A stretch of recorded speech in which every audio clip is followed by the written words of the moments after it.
Hello guys, good morning. मैं doctor Sandeep Tiwari Shri Agrasen girls PG college Hindaun city के digital platform पर एक बार फिर से आपका स्वागत करता हूं। स्टूडेंट्स, आज की क्लास में हम बीए सेकेंड ईयर के 5th यूनिट में, फर्स्ट पेपर के 5th यूनिट में जो टॉपिक्स हैं लिटरेरी टर्म्स और लिटरेरी पीरियड्स, उसमें लिटरेरी पीरियड्स को कवर कराने जा रहे हैं। स्टूडेंट्स, अपने सेकेंड ईयर के 5th यूनिट में जो लिटरेरी टर्म्स हैं और जो लिटरेरी पीरियड्स हैं, इनके बारे में हमने लास्ट क्लास में डिस्कस किया था और उस समय मैंने आपको बताया था कि आपके कोर्स में दो लिटरेरी पीरियड्स हैं, प्री रोमांटिक और रोमांटिक। दो लिटरेरी पीरियड्स के बारे में हमें डिस्कस करना है। बट बच्चों, प्री रोमांटिक को डिस्कस करने से पहले हमें थोड़ा सा बैकग्राउंड में जाना चाहिए, उसे थोड़ा सा बैक जाना चाहिए और न्यू क्लासिकल पीरियड के बारे में थोड़ी सी जानकारी ले लेनी चाहिए, क्योंकि न्यू क्लासिकल पीरियड ही 1660 से लेकर 1798 तक फैला हुआ है, या इसका विस्तार 1660 से लेकर के 1798 तक है। उसी न्यू क्लासिकल पीरियड के दौरान ही, या उसमें ही उसी का एक पार्ट है अपना प्री रोमांटिक, जो कि इसकी टाइमिंग है 1760 से लेकर 1798। इट मीन्स 18th सेंचुरी के जो लास्ट 30 ईयर्स हैं उसमें ये प्री रोमांटिक टाइम आता है। तो आज के लेक्चर में हम प्री रोमांटिक के बारे में डिस्कस करने जा रहे हैं। बट प्री रोमांटिक से पहले हमें थोड़ा सा न्यू क्लासिकल के बारे में भी जान लेना चाहिए, और प्री रोमांटिक को समझने के लिए हमें रोमांटिक पीरियड्स के फीचर्स के बारे में भी थोड़ा सा समझ लेना चाहिए, जिससे प्री रोमांटिक को समझना थोड़ा आसान हो जाए। तो चलिए देखते हैं। प्री रोमांटिक जो टाइम है वो 1760 से स्टार्ट होता है। इससे पहले का जो टाइम चल रहा होता है वो न्यू क्लासिकल का एज चल रहा होता है, या न्यू क्लासिकल पीरियड चल रहा होता है, जिसमें 3 पार्ट्स हैं। फर्स्ट पार्ट में हमने रेस्टोरेशन एज के बारे में बात किया था, सेकेंड पार्ट में हमने ऑगस्टन एज के बारे में बात किया था, और तीसरा पार्ट अपना प्री रोमांटिक एज से रिलेटेड है, या प्री रोमांटिक टाइम से रिलेटेड है। तो सबसे पहले बच्चों हम ये बात कर लें कि जो न्यू क्लासिकल टाइम था, उस टाइम में जो राइटिंग होती थी, जो वर्क्स लिखे जाते थे, या उस समय जो हमारे राइटर्स या पोएट्स होते थे या जो ऑथर्स होते थे, उनका माइंड कैसा था, मतलब वो किस चीज़ पे ज़्यादा फोकस करते थे, उनकी राइटिंग में किन चीज़ों को ज़्यादा एक्सप्लेन किया गया है। तो एक बार हम इनके फीचर्स को देखने की कोशिश करते हैं। तो न्यू क्लासिकल टाइम की बात करें बच्चों, तो देखिए इसका फर्स्ट जो फीचर हमें देखने को मिलता है इनके वर्क्स में, इनकी राइटिंग्स में, वो है कि emphasised on structure and objectivity. मतलब ये कि न्यू क्लासिकल टाइम में जो राइटर्स हुए, जो हमारे पोएट्स हुए, जो ऑथर्स हुए, ये किन चीज़ पे फोकस करते थे, किस चीज़ पे एम्फेसाइज करते थे? Structure and objectivity. It means they were punctual, they were very strict to their writing. मतलब वो अपनी राइटिंग को लेकर के बहुत ही अटेंटिव रहते थे कि उनकी राइटिंग स्टाइल, उनका पैटर्न बिल्कुल फिक्स रहता था, उसमें वो थोड़ी सी भी ढिलाई नहीं देते थे। साथ ही साथ उनकी जो राइटिंग होती थी ना, वो ऑब्जेक्टिव होती थी। बच्चों, 2 वर्ड हैं, एक है सब्जेक्टिव और एक है ऑब्जेक्टिव। सब्जेक्टिव में वो सारी राइटिंग्स आती हैं जिसमें राइटर्स अपनी पर्सनल फीलिंग्स डालता है, और ऑब्जेक्टिव में वो सारी राइटिंग्स आती हैं जो चीज़ें जैसी हैं वैसी ही लिख देना। फॉर एग्जाम्पल, अगर आपके सामने एक लड़की को खड़ा कर दिया जाए, या एक नेचर के किसी पेड़ को खड़ा कर दिया जाए और आपसे कह दिया जाए कि इसके बारे में एक्सप्लेन करो, और 2 राइटर्स हैं, एक राइटर ने केवल लड़की की आंखें या पेड़ को जैसा देखा एज इट इज उतार दिया कि इसकी ये चीज़ ऐसी है, ऐसी चीज़ है, तो वो कहलाता है ऑब्जेक्टिव। उस राइटिंग को हम ऑब्जेक्टिव राइटिंग कहेंगे। और सब्जेक्टिव राइटिंग क्या होगा बच्चों, जैसे हम किसी की लड़की की आँख को या किसी के लड़की को प्रेजेंट करने के लिए हम उसको एक्सप्लेन कर रहे हैं और हम कहें कि उसके बाल जो है काले घने बादलों के जैसे हैं, उसकी आंखें झील जैसी हैं, तो ऐसी चीज़ों में देखिए हम क्या कर रहे हैं, अपनी पर्सनल फीलिंग डाल रहे हैं, अपनी पर्सनल थिंकिंग डाल रहे हैं। जबकि हमें पता है आंखें झील जैसी नहीं होती हैं और बाल जो है काले घने बादल जैसे नहीं होते हैं, लेकिन हम उसमें अपनी फीलिंग्स डालते हुए उसको एक्सप्लेन कर रहे हैं, तो ये कहलाता है सब्जेक्टिव राइटिंग। तो इट मीन्स कि जब हम चीज़ों को एज इट इज़ उतार करके लिख दें या एज इट इज़ देख करके लिख दें तो वो था ऑब्जेक्टिव, और जब हम उसमें अपनी फीलिंग्स इंक्लूड कर दें तो वो हो जाता है सब्जेक्टिव। तो उस समय की जो राइटिंग थी ना वो ऑब्जेक्टिव थी। ऑब्जेक्टिव मतलब जो जैसी चीज़ें थे उसको वैसे ही एक्सप्लेन कर देते थे, उसमें कम ज़्यादा करने की कोई गुंजाइश नहीं होती थी। अगला पॉइंट जो है इस एज का वो है कि importance to logic and reason. Logic and reason, वो किसी चीज़ को यूं ही प्रेजेंट नहीं कर देते थे, मतलब कोई चीज़ अगर प्रेजेंट करते थे तो उसके पीछे उनका कोई ना कोई लॉजिक होता था और कोई ना कोई रीजन होता था।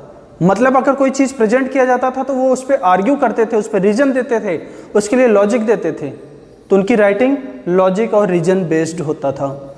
नेक्स्ट जो हम देखते हैं एग्जामिन सोसाइटी, उनकी राइटिंग में हमें सोसाइटी देखने को मिलती है। वो सोसाइटी को एग्जामिन करते थे, मतलब सोसाइटी को बहुत अच्छे से देख करके उसके बारे में एक्सप्लेन करते थे।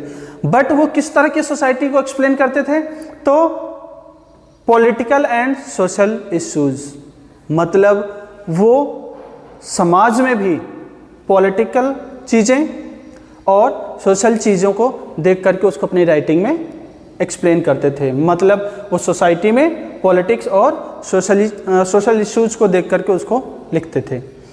अगला जो पॉइंट है वो है inspiration and imitation of classical art.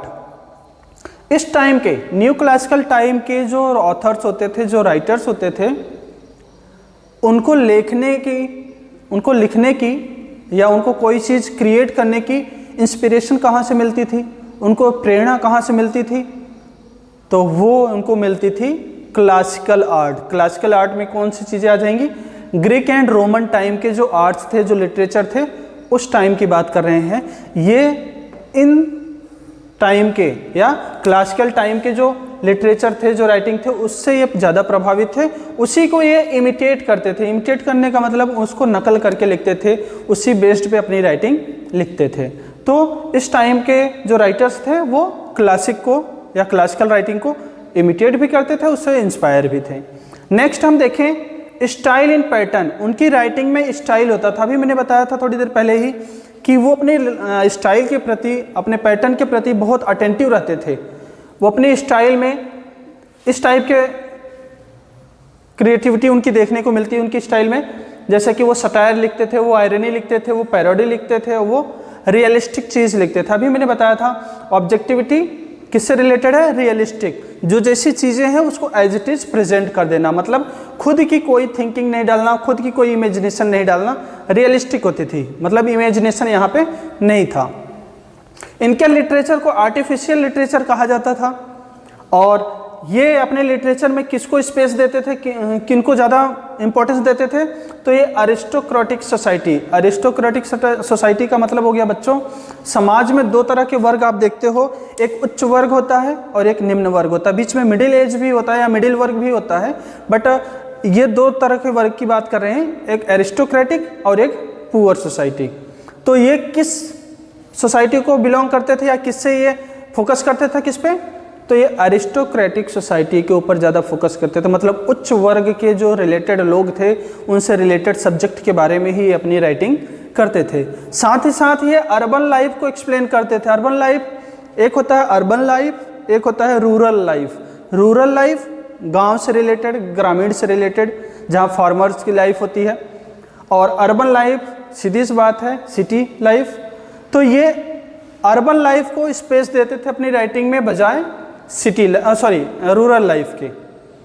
तो आपने ये चीज़ देख लिया। न्यू क्लासिकल क्या हुआ, कि इसमें नियो क्लासिकल के राइटर्स की ये क्वालिटीज़ हैं, वो स्ट्रक्चर ऑब्जेक्टिविटी पे ध्यान देते थे, वो लॉजिक और रीजन की बात करते थे, वो सोसाइटी को एग्जामिन करते थे इस पॉइंट ऑफ व्यू से, पॉलिटिक्स और सोशल इश्यूज़ के पॉइंट ऑफ व्यू से, वो इंस्पिरेशन प्राप्त करते थे और इमिटेशन करते थे क्लासिकल राइटिंग को, और साथ ही साथ वो उनके स्टाइल या उनके पैटर्न में हमें सटायर, आयरनी, पैरोडी, रियलिस्टिक जैसी रचनाएं देखने को मिल जाती हैं, राइटिंग देखने को मिल जाती हैं।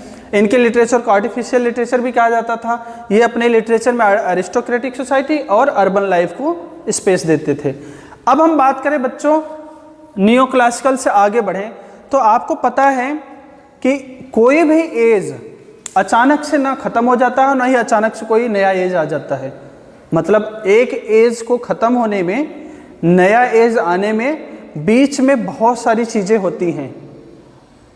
तो हम अभी एक बार रोमांटिक एज की फीचर्स को देख लें, फिर हम आते हैं प्री रोमांटिक पे।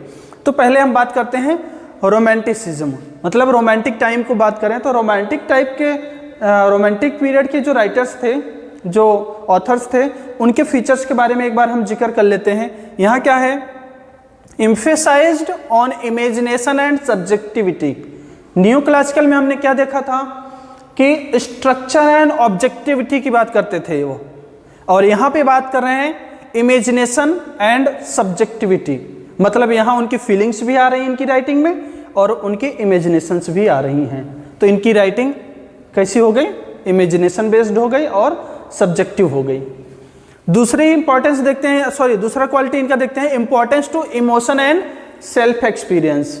सीधी सी बात है बच्चों, अगर राइटिंग सब्जेक्टिव हो गई, राइटिंग सब्जेक्टिव हो गई तो इट मीन्स उसमें राइटर का इमोशंस छुपा होगा और उसमें उसका सेल्फ एक्सपीरियंस भी छुपा होगा। तो सीधी सी बात है, वो किसको इंपॉर्टेंस देने लग गए, अपने इमोशंस को, अपने सेल्फ एक्सपीरियंस को, अपने फीलिंग के साथ लिखने लग गए। नेक्स्ट जो पॉइंट है वो है एग्जामिन्ड नेचर। ये लोग भी करते थे एग्जामिन्ड सोसाइटी, ये सोसाइटी को एग्जामिन करते थे और ये एग्जामिन कर रहे हैं नेचर को। कौन से नेचर को, हमारे फॉरेस्ट नेचर को, मतलब जिसमें पेड़ पौधे आते हैं, जिसमें ये उस नेचर को लॉनली, सॉलिट्यूड और डेसोलेट के रूप में दर्शाते हैं। मतलब नेचर शांत है, अकेला है और डेसोलेट, निर्जन है, इस तरह के नेचर की बात करते हैं। जब हम इनके वर्क्स को अपने सिलेबस में पढ़ने जाएंगे तो वहाँ पे ये सारी चीज़ें निकल के आएंगी, जिसमें हम पीबी शैली की बात करेंगे, विलियम वर्ड्सवर्थ की बात करेंगे।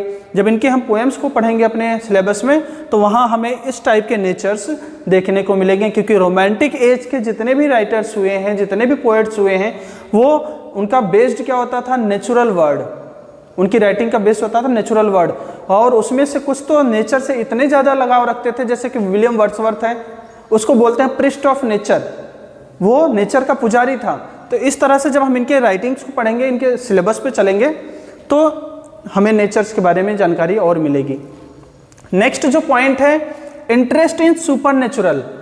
रोमांटिक एज में बच्चों क्या हो जाता है कि सुपर नेचुरल राइटिंग आ जाती है। सुपर नेचुरल मतलब ये हो गया कि the things that are not controlled by human being, ऐसी चीज़ें जो कि ह्यूमन बीइंग के कंट्रोल से बाहर हो, वो कहलाती है सुपर नेचुरल। ओके, तो इस टाइम में जो राइटिंग थी उसमें सुपर नेचुरल एलिमेंट्स भी आने लग गए हैं। हम अपने कोर्स में भी इसको भी देखेंगे। Next, inspiration from industrial revolution. अब हम यहाँ देखा था कि ये अपनी इंस्पिरेशन कहाँ से प्राप्त करते थे, क्लासिकल आर्ट से, और ये अपनी इंस्पिरेशन कहाँ से ले रहे हैं, इंडस्ट्रियल रिवॉल्यूशन। इंडस्ट्रियल रिवॉल्यूशन, औद्योगिक क्रांति वगैरह की बात कर रहे हैं। मतलब जब हम इनकी बात करें तो ये टाइम इतना स्ट्रिक्ट हो गया था न्यू क्लासिकल का कि यहाँ औद्योगिकीकरण का या रिवोल्यूशनरी, इंडस्ट्रियल रिवोल्यूशनरी जो आइडियाज़ थे वो कुछ ज़्यादा ही फेमस होने लग गए थे, कुछ ज़्यादा ही बढ़ गए थे। तो ये इन्होंने देखा कि ह्यूमन बीइंग में इमोशंस, इनके अंदर सेंसेस, इनके अंदर फीलिंग्स जैसी चीज़ें गायब होती जा रही हैं। तो इन्होंने वहाँ से प्रेरणा प्राप्त की, वहाँ से इंस्पिरेशन प्राप्त किया और इन्होंने कुछ डिफरेंट राइटिंग के बारे में बात की। तो इनको इंस्पिरेशन कहाँ से मिला, industrial revolution. Next, romantic characteristics को पढ़ने के लिए बच्चों हम इस फिगर को देखें तो इस फिगर से हमें बहुत सारी चीज़ें समझ में आ जाएंगी। क्या कि रोमांटिक जो राइटर्स थे वो इमेजिनेटिव थे, इमेजिनेशन करते थे। एक बार हम इनको एक क्रम से बताएंगे, आप इनको कनेक्ट करते हुए देखेंगे तो अपने आप समझ में आ जाएगा रोमांटिक एज क्या है। रोमांटिक एज के जो राइटर्स थे वो क्या करते थे, इमेजिनेशन करते थे, कल्पना करेंगे, और जब इमेजिनेशन रियलिटी में आ जाए, मतलब जब उस इमेजिनेशन को सच्चाई का सामना करना पड़े और वो सच न निकले, तो क्या हो जाएंगे, वो दुखी हो जाएंगे, सैड हो जाएंगे। उसी को हम कहते हैं मेलंकली। मतलब जब इमेजिनेशन ट्रू ना हो तो वो हो जाएंगे दुखी, मेलंकली हो जाएंगे। और जब मेलंकली हो जाएंगे तो वो क्या करेंगे, स्केप मतलब पलायनवादी या भागना। तो वो क्या करेंगे, दुनिया से भागने की कोशिश करेंगे, यहाँ सामाजिक लाइफ से भागने की कोशिश करेंगे। और जब ये स्केप करेंगे तो कहाँ जाएंगे, तो ये नेचुरल वर्ल्ड में पहुँच जाते हैं, नेचर में पहुँच जाते हैं। और जब ये नेचर में पहुँच जाते हैं तो वहाँ पे इनके दिमाग में फिलॉसफी जगह लेने लग जाती है। ये नेचर से ही फिलॉसफी इनके माइंड में आना स्टार्ट हो जाती है, तो ये फिलोसफिकल वर्क करने लग जाते हैं। तो इस पूरे डायग्राम से बच्चों अगर हम देखें तो पूरा हमारे सामने एक रोमांटिक एज का फिगर क्रिएट हो जाता है। पहले इमेजिनेशन थी, इमेजिनेशन नहीं ट्रू हुई तो मेलंकली आ गई, मेलंकली से दुखी होकर वो स्केप पलायनवादी पे आ गए, पलायन करके वो पहुंच गए नेचर में, और नेचर में पहुंचने के बाद उनके अंदर फिलॉसफी आ गई। और इस टाइम के जो राइटर्स थे ना, इनके राइटिंग का जो सब्जेक्ट होता था ना वो ऑर्डिनरी होता था, मतलब सिंपल सब्जेक्ट होता था, सामान्य सी लाइफ जीते थे ये लोग। अब हमने बच्चों दो एजेस के क्वालिटीज के बारे में बात किया, इधर न्यू क्लासिकल पीरियड था और इधर रोमांटिक पीरियड था। इन दोनों एजेस के क्वालिटीज के बारे में बात करने के बाद हम आपको ये बताएं कि न्यू क्लासिकल कहाँ से हो रहा है, 1660 से लेके 1798, और ये कहाँ से स्टार्ट हो रहा है, 1798 से। इसके बीच में एक टाइम आता है 1760 से 1798 का एक टाइम आता है जिसको हम प्री रोमांटिसिज्म या प्री रोमांटिक पीरियड के नाम से जानते हैं। तो आपने बच्चों देखा इधर कौन सा एज था, न्यू क्लासिकल। इधर से कोई बंदा निकल के अगर यहाँ तक पहुँचेगा तब वो पहुँचेगा रोमांटिक एज में। तो इस पीरियड में, इस बीच में ये जो एज था, ये जो टाइम था, ये कहलाया क्या, प्री रोमांटिक्स। अब प्री रोमांटिक्स की बात करें बच्चों कि अगर आप एक पीढ़ी से दूसरी पीढ़ी में जा रहे हो या एक स्थान से दूसरे स्थान पे जा रहे हो तो कुछ न कुछ आपको चेंजेस देखने को मिलेंगे। आप लोग देखते हैं कि कहीं भी आप एक जगह से दूसरी जगह जाते हैं तो क्लाइमेट चेंज हो जाता है। या आप ऐसे देख लें कि अगर आप ईस्टर्न इंडिया से, मतलब पूर्वी भारत से पश्चिमी भारत में अगर आप जाओगे तो समय के अंदर 2 घंटे का डिफरेंस आ जाता है, 2 से 2.5 घंटे का डिफरेंस आ जाता है। तो क्या ये डिफरेंस अचानक से आ गया, या कई बार आप देखते हो कि अगर आप पूर्वी भारत, असम और अरुणाचल प्रदेश की बात करो, सुबह के 9 बज रहे हैं, तो अगर आप पश्चिम में जाओगे गुजरात की साइड में तो वहाँ आप पाओगे कि सुबह के 7 ही बज रहे हैं, मतलब 2 घंटे पहले वहाँ सुबह हो जाती है। तो क्या ये पूरा जो 2 घंटे का डिफरेंस था अचानक से आ गया? नहीं।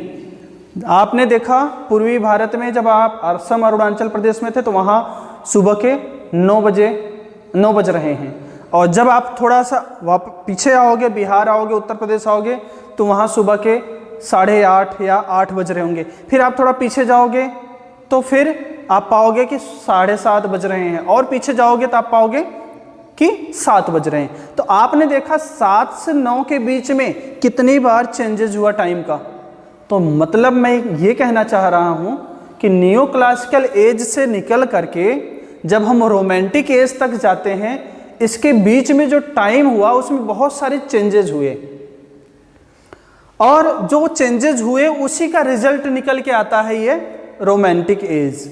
कहने की बात, सीधी सी बात करें बच्चों कि आपके घर में 3 पीढ़ी हैं, आपके दादाजी की पीढ़ी है, फिर आपके पापा जी की पीढ़ी है, और फिर आपकी पीढ़ी है। आपने देखा आपके दादाजी की पीढ़ी में परिवार में लोग घूंघट करते थे और सब बंधनों में ज़्यादा रहते थे। आपने देखा आपके पापा जी की पीढ़ी में थोड़ा सा बंधन कम हुआ और घूंघट थोड़ा सा ऊपर और हो गया, ठीक है। फिर जब आपकी पीढ़ी आई तो उसमें आपने देखा कि घूंघट है ही नहीं और बंधन भी खत्म हो गया है। तो क्या ये बंधन खत्म होना या घूंघट खत्म होना अचानक हुआ क्या? नहीं ना, बीच में आपके पापा जी वाली पीढ़ी थी।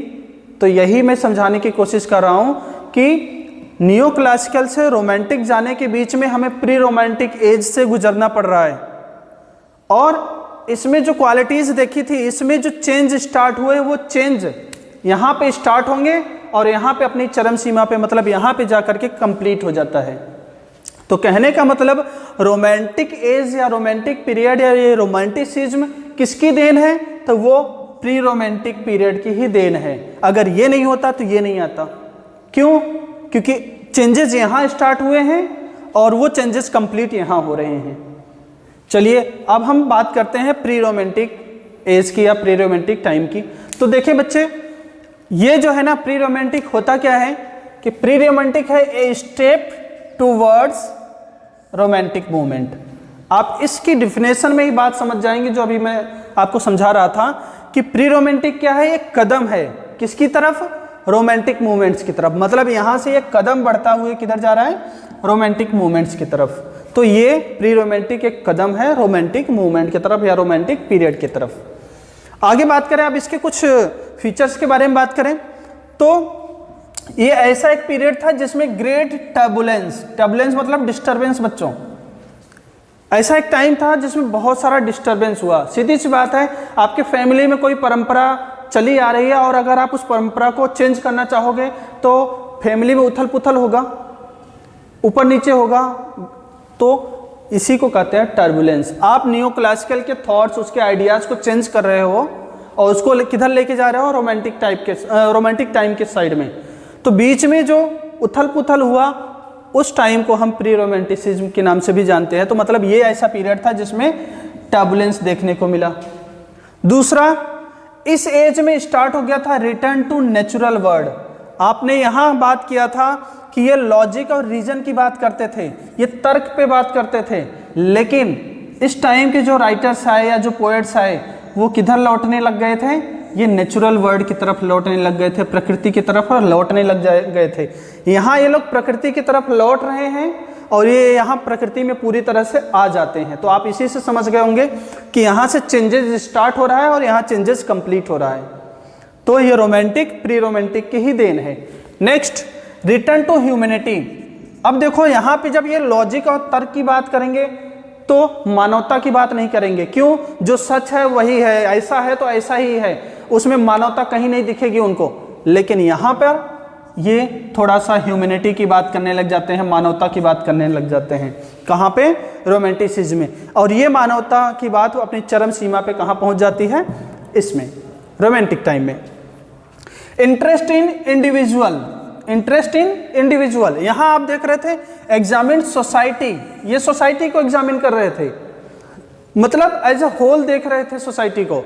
और यहाँ क्या कर रहे हैं? Individual, personally, one by one देखना स्टार्ट कर दिए थे यहाँ पे। फिर हम बात करते हैं interest in common life then urban life. आपने यहाँ पढ़ा था कि ये जो राइटर्स थे या जो ऑथर्स थे किसके बारे में बात करते थे? अर्बन लाइफ के बारे में, अरिस्टोक्रेटिक सोसाइटी के बारे में बात करते थे। लेकिन यहाँ इन लोगों ने इंटरेस्ट दिखाना स्टार्ट कर दिया किसमें? कॉमन लाइफ में। किसकी बजाय? अर्बन लाइफ की बजाय। तो अर्बन लाइफ को इंपॉर्टेंस देना कम कर दिया, कॉमन लाइफ को ज़्यादा इंपॉर्टेंस देने लग गए। किसमें? प्री रोमांटिक्स में। और ये अपनी चरम सीमा पे कहाँ पहुँच जाएगा? रोमांटिसिज्म में। फिर बात करें turn to supernatural stories, turn to supernatural stories. अभी हमने यहाँ बात किया था कि इंटरेस्ट इन सुपरनेचुरल स्टोरीज, यहाँ पे ये क्या कर रहे हैं? सुपरनेचुरल की तरफ मुड़ रहे हैं या उसकी तरफ अपना इंटरेस्ट दिखा रहे हैं या उसकी तरफ टर्न हो रहे हैं। और यहाँ सुपरनेचुरलिटी देखने को मिल जाएगी जब हम इसकी पोएम्स में हम पढ़ेंगे किसको? एस.टी. कॉलेज को पढ़ेंगे, तो वहाँ पे हमें देखने को मिलेगा कितने सुपरनेचुरल एलिमेंट्स उसके वर्क्स में देखने को मिल जाएंगे हमें। तो यहाँ पे सुपरनेचुरल कंप्लीट या अपने चरम सीमा पे आ गई थी और यहाँ पे ये सुपरनेचुरल की तरफ मुड़ रहे थे या उसकी तरफ चल रहे थे। फिर बात करें कंट्री सेटिंग, तो सीधी सी बात है बच्चों, कंट्री मतलब यहाँ देश नहीं है, यहाँ रूरल है, रूरल। तो आपने देखा कॉमन लाइफ के बारे में बात कर रही है। अगर कॉमन लाइफ के बारे में बात करना है तो कॉमन लाइफ कहाँ मिलेगी? रूरल एरिया में मिलेगा, ये रूरल एरिया में मिलेगी सब। ये फार्मर लाइफ की बात करेंगे, और जब फार्मर लाइफ की बात करेंगे तो हमें कहाँ जाना पड़ेगा? गांव में जाना पड़ेगा। तो हम किसके बारे में बात करेंगे? कंट्री सेटिंग या रूरल सेटिंग के बारे में बात करेंगे। साथ ही साथ बच्चों इस टाइम के जो राइटर्स थे, जो ऑथर्स थे, वो यूनिवर्सल ट्रुथ के बारे में भी बात करने लग गए थे। यहाँ फैक्ट की रीजन बात कर रहे थे, रीजन की बात कर रहे थे, ये यूनिवर्सल ट्रुथ के बारे में बात करने लग गए कि संसार में जो है वो ये है और संसार का सत्य ये है।